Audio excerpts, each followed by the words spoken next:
What is happening, everyone? It is your boy Brad here, and welcome along to the Big Brad channel. And this video is my end of season review for the 2020-2021 season for Arsenal. And oh my goodness, I am so glad that it is over. It is finally over. Thank the Lord up in the sky. It is done. It is done. A horrible, shambolic, terrible season has come to an end. Thank the Lord up in the sky. Where do I start with this? Where the hell do I start? I mean, I've got to say, 8th place again. That is 2 seasons on the spin where we have finished 8th. But this season, we don't have a trophy to back it up. We don't have the FA Cup because we got knocked out of that by Southampton. Knocked out of the AFL Cup by Man City. Knocked out of the Europa League by Villarreal. And finishing 8th in the Premier League. An utter shambolic display. Oh, just not good enough. Simply not good enough. And I'm disgusted. Absolutely disgusted. I mean, yeah, it's a rebuild job and all this crap, but ever since Arteta has come in, nothing for me has improved. Nothing at all. Nothing. I mean, we got Unai Emery's back for finishing 5th. And he finished outside the Champions League places by so many points.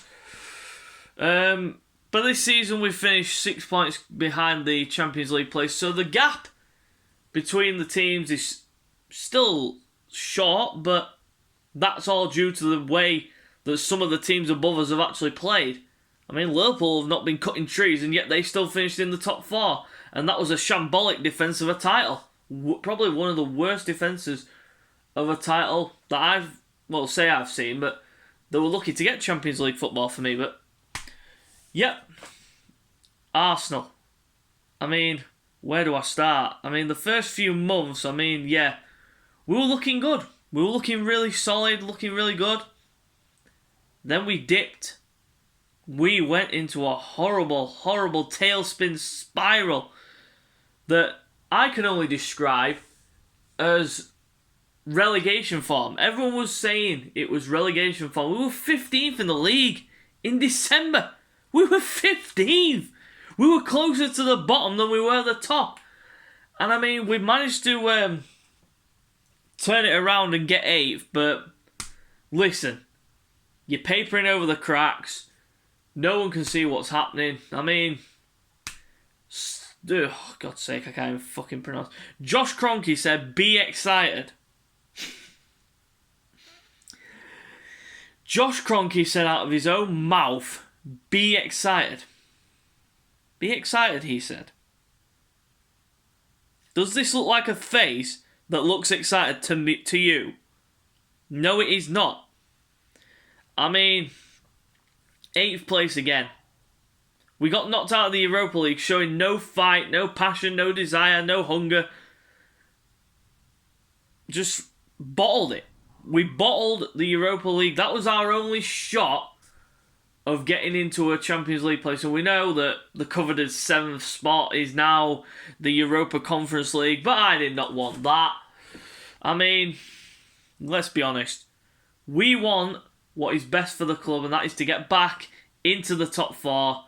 But under this manager, can I see it? For me, I don't think it'll happen, but most people still saying trust the process and all this crap that we've heard all season, trust the process. Yeah, I was one of those people. I was one of those people that stuck by and tried to back my manager. But, of course, you've seen the results. Some of the results were utterly shit. I mean, the game against Villa, that at home, that 3-0 loss was potentially the worst performance I have ever seen. One of the worst performances I've seen throughout the whole season. That was probably the worst. That was the worst performance of the season for me. That was horrific. Then we lose 1-0 to Burnley at home all these red cards showing up here and there. Pepe, Xhaka, Gabriel, all of them getting sent off. I mean, it was just an utter shambles in the Christmas period leading into January, but then we obviously turned it around with a few good results against Chelsea, etc. And then we came out of the blue, and then we've just won our last 5 games in the Premier League after bottling the Europa League against Villarreal. And I mean, we were going so well as well against Villarreal. In terms of the Europa League, I mean, not in terms of against Villarreal, but in terms of the Europa League, we were going so well. Then we come up against our former manager, Mr. Good Evening, and we bottle it. It was a joke. The season's been a joke.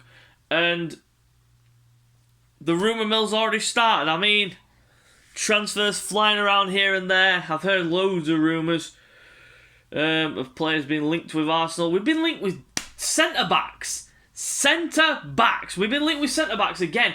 I mean, why do we need centre-backs? We don't need centre-backs. If we get rid of Luiz, we've still got Callum Chambers who can play there. We've got Rob Holding who can play there. We've got Gabriel, Saliba coming back off loan, and Mavropanos coming off loan. I would have all 5 of those as centre-backs. First choice right-back we need. For me, this is what I would spend on in the summer. A first choice right-back, a backup left-back, Yves Bissouma, I would definitely go all out for him. A centre attacking mid, and maybe a striker if Alexandre Lacazette leaves. I am not excited. Josh Kroenke said, be excited. Nope, I am not excited. 8th place again. 8th place. And you believe in this stupid process. I am done. I wanted him gone. I wanted him absolutely sliced out. But obviously he's a yes man. And these people, Stan Kroenke, Josh Kroenke, Vinay, Edu, they're all yes men. They all love a yes man. Why don't we sack Arteta, get Max Allegri in? But obviously Allegri is now going to Real Madrid, so that's out of the question. So, who do we go for? Personally, my personal choice would have been Max Allegri. But, you've seen who's left Wolves. I would go after him, Nuno Espirito Santo. Why not? Bring in a person that guided Wolves from the Championship right to the Premier League, right up into the Europa League. He's a better manager than Arteta. But obviously the league position, everyone will say, oh, we finished higher than Wolves. Yeah, Wolves have had a shocking season. This has been a horrific season for Wolves. But for me, we've had a shocking season. We're supposed to be this top club. Well, we're not even a top club anymore. Let's be real. Let's be real about it. We're not even a top club anymore. I mean, we're finishing outside top 4 like it's a day job. Every season we see the same fatalities.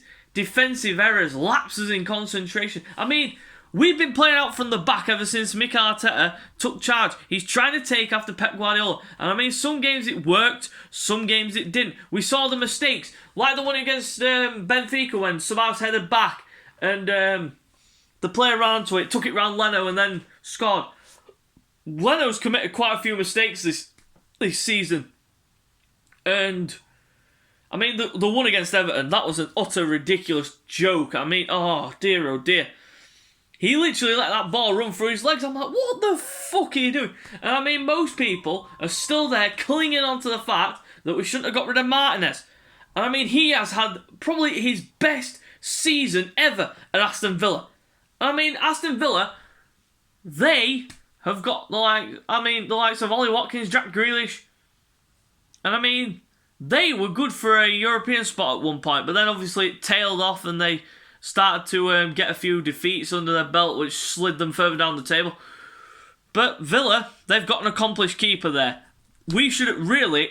It was a toss-up between Leno and Martinez, and Arteta went for Leno. I mean, Leno has saved us this season quite a few times, but he's committed so many mistakes as well. I mean, Martinez, he's hardly committed a mistake for Aston Villa. Few odd ones here and there, that's natural. But committing mistakes, like, every so often, is okay. But committing a mistake, like, near enough constantly, like Leno has been, it doesn't warrant it. And this playing out from the back business, I mean, Leno, he's just so slow with the ball. Every time he picks it up, he's just there looking, so slow on the ball. When you want to play out from the back, and especially against teams that press, you've got to play quick-flowing football. That is exactly what we don't do. It's as simple as that. And I mean, I'm disgusted. I am literally fuming at that season. Do I think we'll get any players in the summer? We'll just have to wait and see. But like I said, my shopping list for the summer will be a new right back, a backup left back, Bissouma, centre attacking mid, and of course a striker if Lacazette goes.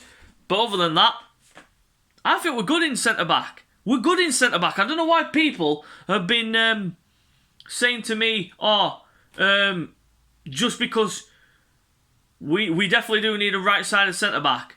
No, we don't. A right-sided centre back, a more natural right centre back, is a right-footed centre back. What the? Yeah, you've seen left footers play on the right side, but it's not natural. It is not natural. A natural, born left-footed centre back plays on the left side of the centre back. Left-sided centre back. I would rather have a left footer on the left side and a right foot on the right side because it is more natural. And it has been going on for years. Managers like that fluidity, that natural look to a team. That's exactly what I want. I want to get back up to where we belong. Above those stupid idiots down the road. And I mean, they can't boast. They can't boast about finishing above us this season. They've been shitter than us. They bottled the Europa League against Dinamo Zagreb.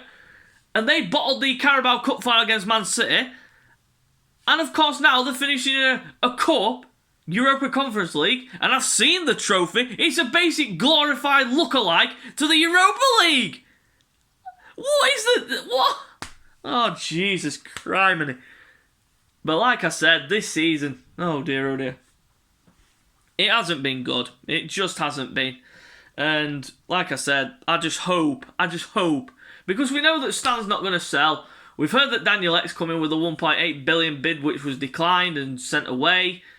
And obviously Daniel's going to stick around. It's not going to be one of those things that, like I said in a previous video, it's not going to be one of those deals that gets done just like that.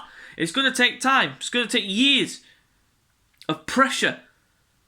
Now that fans are allowed back in the stadium, they should be voicing their opinion. Josh was there yesterday. He was there. He was there the other day. But there was only so many fans in the stadium that had Kroenke out banners and placards and such with Kroenke out on it. Not good enough. Not good enough to get him out. I mean, he was just sat there, face like this. He didn't care. He did not care about our club. He does not care about the fans. He doesn't care about the club. It's as simple as that. And that is why he said, be excited. Am I going to be excited this summer? No, of course I ain't. Because I don't believe that Stan and Josh are going to dig into their pocket, actually pull out over 100 million and spend it on players that we need. We've been linked with centre-backs. I'm like, why? Why do we need a centre-back? We don't need centre-backs, for fuck's sake. We've got 2 decent left-footed centre-backs. We've got 4 right-footed centre-backs there. So why do we need more centre-backs, for goodness sake? It's a joke. Be excited. Fuck off. Just do one. Alright, everybody, I'm going to leave the video there, so you know what to do by now. Subscribe to the channel if you're new, and until next time, we'll see you later.